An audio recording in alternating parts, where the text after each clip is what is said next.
Bonjour classe, aujourd'hui c'est lundi le 8 octobre and this is for periods 4th, 6th, and 7th. So our first thing that we did was of course le calendrier du jour. Then our warm-up was, and this is the wrong one, let me go to the one that it's supposed to be, this one. We did our notebooks the same way we did last week, where we divided our notebook page into 4 sections.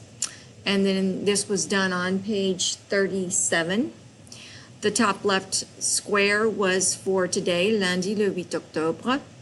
And you were to match the forms of avoir with their English equivalents.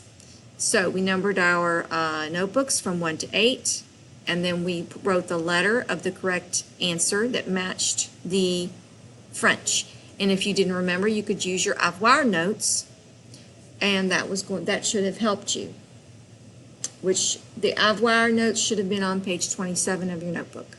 So after we did the warm-up, then we presented our dolls. The ones who had not done a video presented their dolls today.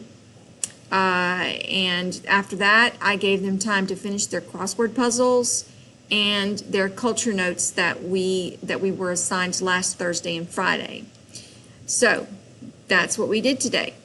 Au revoir. Bon après-midi.